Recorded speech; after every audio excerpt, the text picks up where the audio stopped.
mana qanaah merupakan salah satu wasiat di antara wasiat yang 9 yang harus dimiliki oleh setiap salik,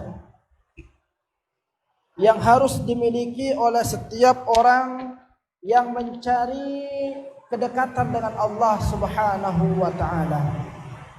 Pada malam hari ini kita akan coba melanjutkan kajian kita yang dimana masih pada pembahasan qanaah, tetapi dalam bait yang berbeda. Yang membawa kita masih pada halaman 19.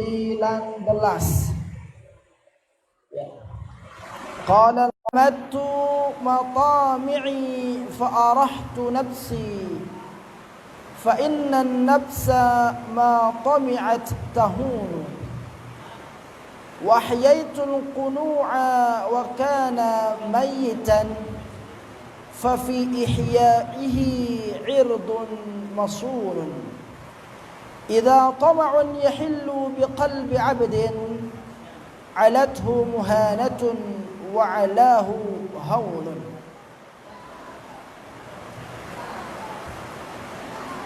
Dikatakan pada bait pertama, amattu matami'i farahtu nafsi. Aku mematikan, aku membinasakan sifat ketamaanku. Farahtu nafsi, maka jiwaku menjadi lega. Aku mematikan, aku membinasakan, aku menghilangkan sifat tama'ku, ketamaanku, yang dimana tama' itu artinya rakus bin serakah. Maka dengan aku meninggalkan, aku membinasakan, aku membunuh sifat tama' itu, farahtu nafsi, maka aku melegakan jiwaku. Fa inna an-nafsa ma tami'at tahunun, karena sesungguhnya jiwa ketika masih terdapat padanya ketamaan, tahunun, maka dia akan letih, dia akan lelah, dia akan terjajah, dia akan tersiksa. Itulah sifat tama'.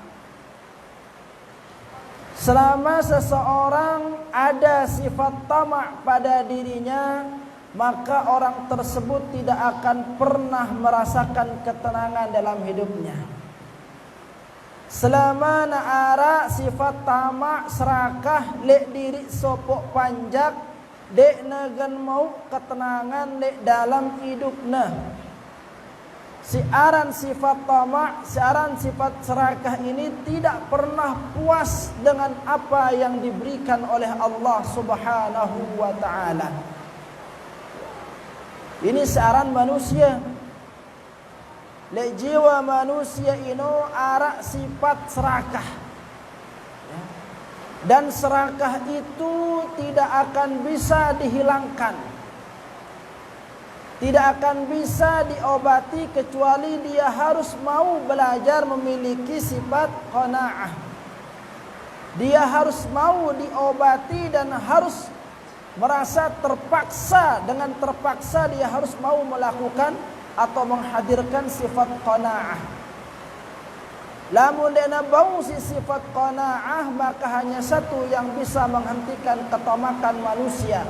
Apa itu? Kematian. Lamun wahle bawa tanah, lamun wahle bawa kubur, duang tau ampokna jerak siaran manusia tama', jerak siaran manusia bau serakah. Sampai digambarkan oleh Allah Subhanahu wa taala, kalau seandainya seorang hamba itu dijadikan emas selop gunung siarak di dunia ini, ampun sade ya, na perantin ya gunung si terbuat dekat emas itu, pasti setelah dia mendapatkan gunung emas itu, dia akan meminta lagi dengan jumlah yang sama. Pasti dia akan meminta lagi gunung-gunung yang lain dijadikan sebagai emas. Coba. Wah mana beli gunung emasnya dan man puas siaran manusia. Yang punya gambaran dalam Al-Quran, alhaakumut takatsur. Manusia itu terlalu banyak bermegah-megahan, terlalu banyak saling mengatasi, dengan mele jari bawa, gengsina penuh, sehingga menyebabkan hatinya sombong. Dengan kesombongan itu, dengan menjaga gengsinya itu, dia harus berlaku tamak. Nah, orang-orang yang seperti ini, yang mampu menghentikannya tiada lain ialah hatta zurtumul maqabir. Ketika dia berjumpa dengan yang namanya kematian, barulah di sana itu dia akan betul-betul sadar bahwa segala macam bentuk usaha yang dilakukan untuk menimbun-nimbun harta, segala macam bentuk usaha yang dilakukan untuk memberikan kepuasan kepada nafsunya, ternyata semua itu sia-sia belaka. Inilah dia kehidupan manusia hadratal muhtaramin rahimakumullah. Maka dalam bait pertama ini dikatakan, barang siapa yang mampu membunuh sifat ketamaan, maka akan menjadikan jiwanya tenang, akan menjadikan jiwanya lega, dia akan tahu perasaan gelisah. Ini orang-orang yang mampu membunuh sifat ketamaannya. Lamun masih arak sifat tama'na le sopo aten manusia, lamun kita tetanggana mendapatkan kebaikan, mendapatkan kelebihan harta, ya stres. Dena bau kita dengan berombok ali-alina, ya jogang. Dena bau kita tetanggana berdua sepeda motor baru, ya stres. Ini ketika masih ada sifat tamak di dalam diri seseorang. Maka jikalau kita ingin tenang dalam kehidupan kita, bunuhlah sifat ketamaan itu. Maka apapun yang terjadi, sebesar apapun harta tetangga kita, semegah apapun kehidupan orang-orang di sekeliling kita, karena sifat tamak sudah kita bunuh dari jiwa kita, maka tidak akan berpengaruh dalam diri kita. Kita dengan berdua rezeki si bertambah, panas-panasin itu si batur tetap kita mengatakan alhamdulillah. Kita dengan berombok sepeda motor, alhamdulillah. Kita dengan bagus-bagus kejarian anak jarina, alhamdulillah. Kenapa? Karena rasa tamak sudah kita bunuh dari jiwa kita. Ini dia hadratul muhtaramin rahimakumullah. Fa innan nafsa, karena sesungguhnya jiwa ini akan senantiasa terjajah, akan senantiasa tersiksa dengan yang namanya sifat tamak. Maka lamun dia pelunggu dan mele nejajah si nafsun ta ilangan selapuk sifat tamak itu. Sifat tamak itu sumberna lekan keinginan, sumberna lekan nafsu, sehingga si penuh minak manusia ino ndekna berkecukupan bukan karena kurangnya harta yang diberikan oleh Allah, tetapi tidak sampainya dari setiap keinginan yang ia dambakan. Padahal Allah Subhanahu wa taala telah memberikan segala macam bentuk kebutuhan kita. Yang ulangi, padahal Allah Subhanahu wa taala telah memberikan segala sesuatu dari kebutuhan kita. Jadi lamun sekedar kebutuhan tak hidup selapu tak jaminna si Allah Subhanahu wa taala. Sekedar kebutuhan tak hidup. Si penuh minak manusia ndak nak puas ino bukan kebutuhan tapi keinginan. Ya beda saran kebutuhan ke keinginan ino. Karena kalau kebutuhan itu jaminannya dari Allah, lamun keinginan ino datang nalekan nafsu. Sadena sepeda motor, melena berdua sekeno, itu keinginan. Sadena sandal seke melena dua.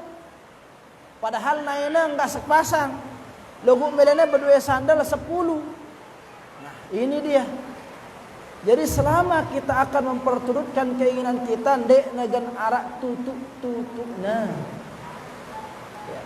orang yang senantiasa ingin memperturutkan keinginan, dek negan arak tutukna, karena keinginan itu didalangi oleh nafsu. Ciaran nafsu ini akan senantiasa membujuk kita untuk melakukan segala sesuatu untuk mencukupi keinginan nafsu itu. Itulah nafsu hadratan muhtaramin rahimakumullah. Lanjut. Wa ahyaitun qunu'a wa kana mayitan. Dan aku kembali hidupkan sifat qanaahku yang dulu pernah mati. Ya. Wa ahyaitul qunu'a wa kana mayitan. Dan aku hidupkan kembali sifat qanaahku, sifat merasa cukupku atas pemberian Allah yang dulu sempat pernah mati.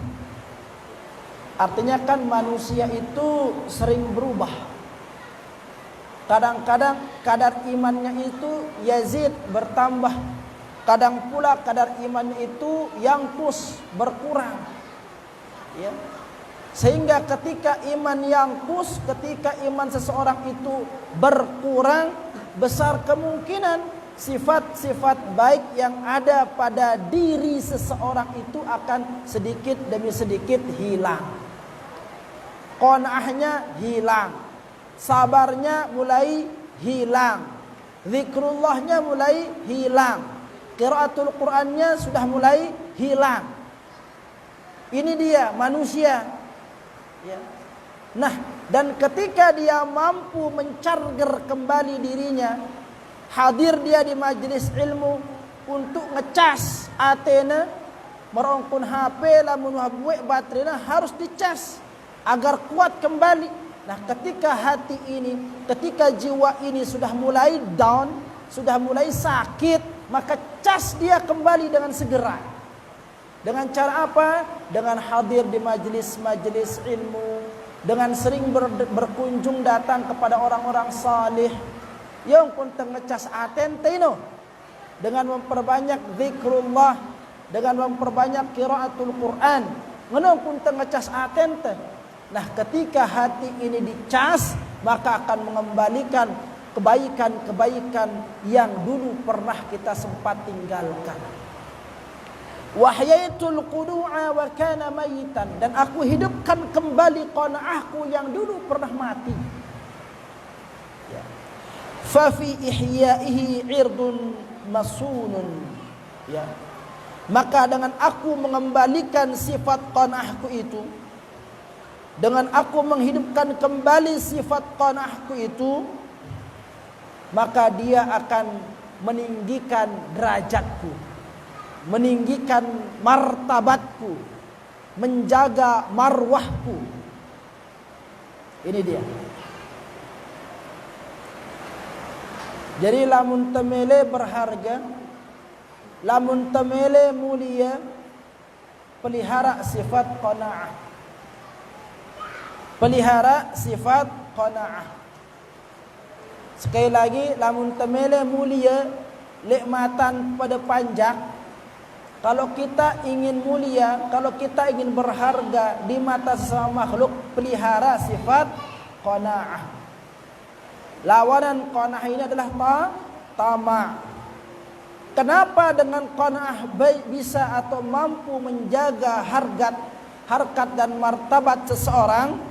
Karena idza tama'un, jikalau sifat tama' itu yahillu biqalbi 'abdin, sudah menguasai hati seseorang, alathu muhanatun wa alahu haunun, maka dia akan ditindih, dia akan dikuasai dengan keletihan, dan dia akan terjajah dengan kesengsaraan. Ya. Ini dampak yang dihasilkan oleh sifat tama'. idza tama'un yahillu biqalbi 'abdin, jikalau sifat tama' sudah menguasai hati seorang hamba, alathu muhanatun wa alahu haunun, maka dia akan dikuasai, maka dia akan diatasi, maka dia akan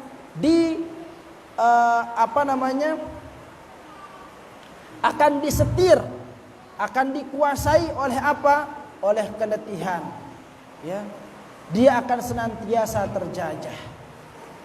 Ya tau cengene siaran sifat toma. Kadang-kadang jadi ujian lek sopok keluarga antara sifat toma kaca sifat qanaah. Semamak te wah bau jauh sifat qanaah, kadang-kadang sebinian ia tetap dena bau ngilangang sifat toma. Kadang-kadang sebinian wah bau jauh sifat qanaah, lagu terkadang epen balena dena bau ninggalang atau dena bau nyemate sifat toma.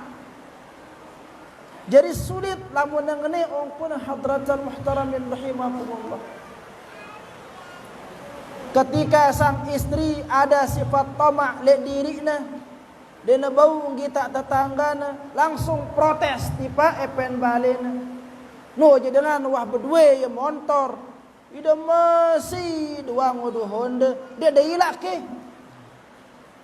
Dia tidak sadar batas kemampuan suaminya seperti apa, ya, sehingga dia banyak tidak mengakui kebaikan-kebaikan yang telah diberikan oleh suaminya.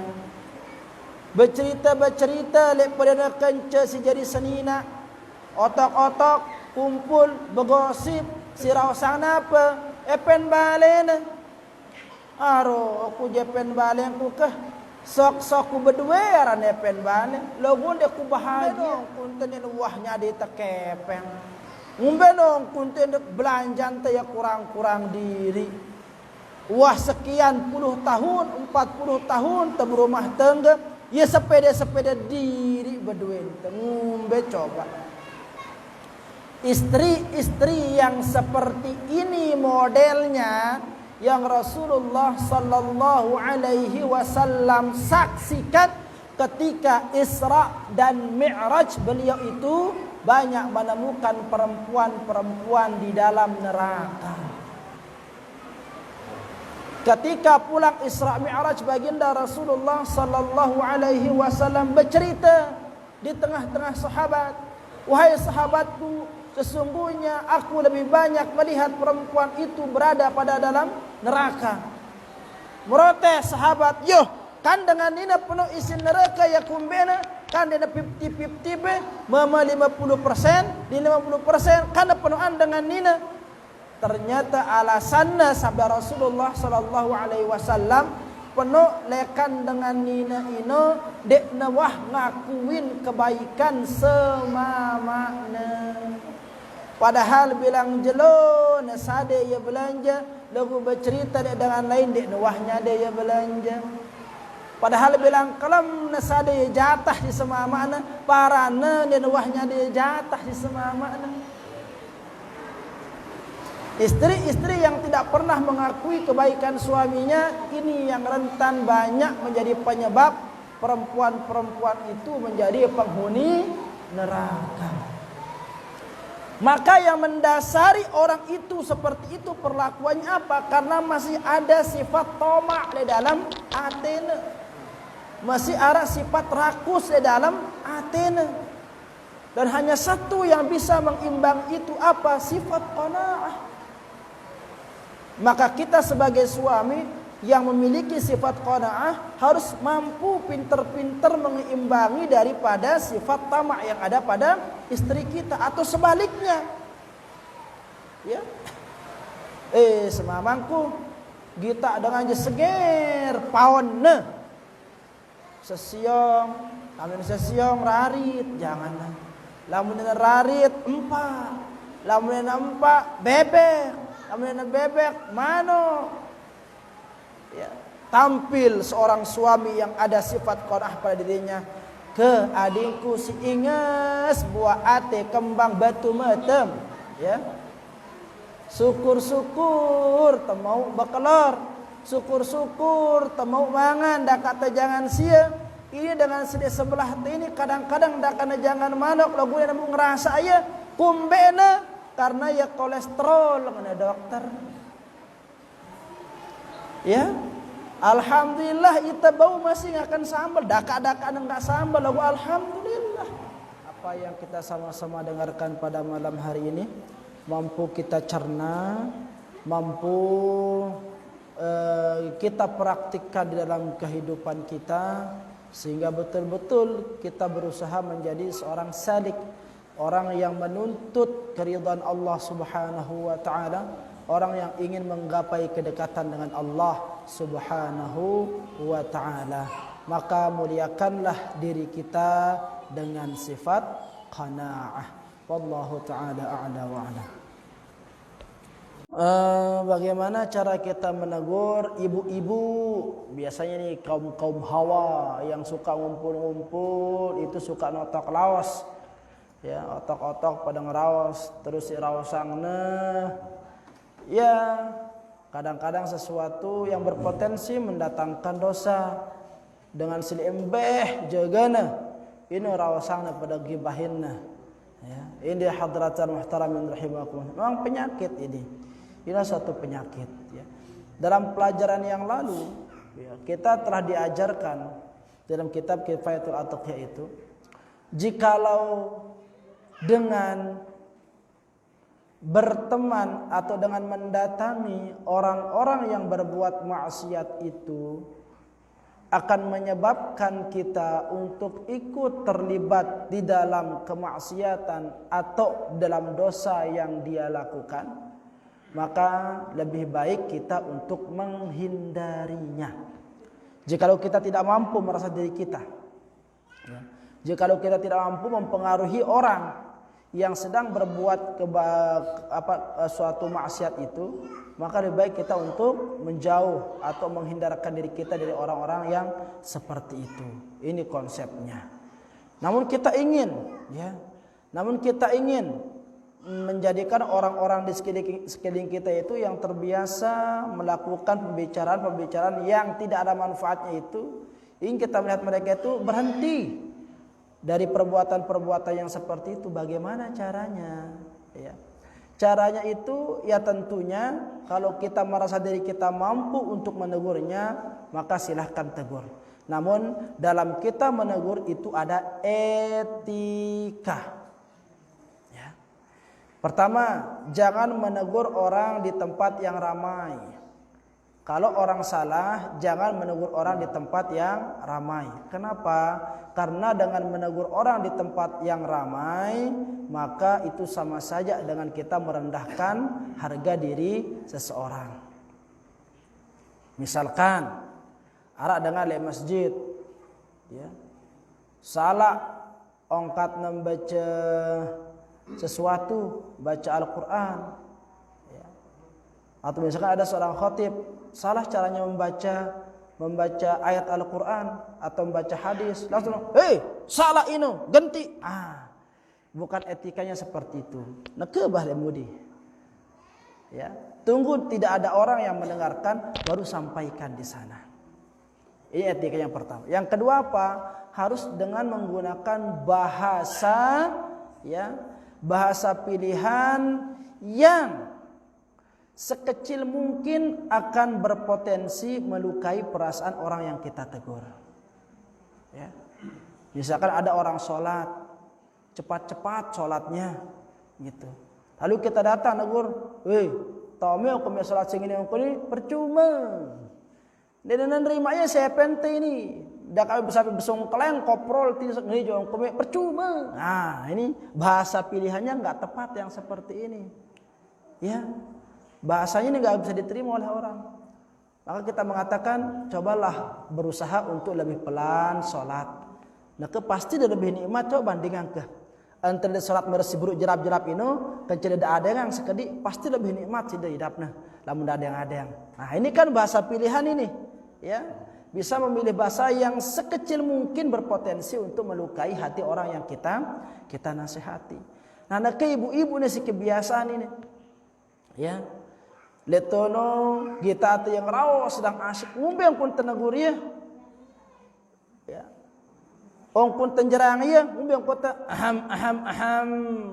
Kata wala yaghtab ba'dukum ba'dha ayuhibbu ahadukum an ya'kula lahma akhihi maitan fakarihtumuh. Jikalau engkau dihidangkan daging bangkai saudaramu untuk kalian makan, bagaimana rasanya? Pasti kalian jijik, ya. Menusuk kata dende ke jang ketahuan ini detakanggo. Oh, cukup. Nah, seperti itu kan? Bisa kita menggunakan bahasa seperti itu. Ina, cukup. Ya, bareh manak, cukup. Bubar. Ketika dia bubar, maka dia kasih satu persatu. Ya, dengan segera ngerausang kejelekan baturna, kejelekan semetonna, ibarat dengan nyaken bangke manusia. Demen ideng akan bangke manusia, bangke empat doang. Ya, lamun demen masaknya pasti dia ada mele, apalagi bangke manusia. Pasti sudah jijik. Nah, itulah perumpamaan ketika kita membicarakan keburukan orang lain, membicarakan masalah orang lain. Maka lebih baik kita sibukkan diri kita dan membicarakan diri kita. Bagaimana sholat saya hari ini? Bagaimana sedekah saya hari ini? Apakah semakin bertambah atau semakin berkurang? Bagaimana nyumpak saya hari ini? Semakin bengis atau semakin lembut? Itu lebih baik kita tanya diri kita, kita bicarakan diri kita. Begitu, ya. Nah, jadi seperti itu. Jadi kalau kita tidak mampu merasa diri kita untuk merubah seseorang dan kita khawatir kalau masuk ke sana akan terjerumus kepada perbuatan orang tersebut, maka lebih baik untuk menghindar. Ya. Tapi kalau pilihannya ternyata hanya satu, harus bubarkan, ya seperti yang tadi itu.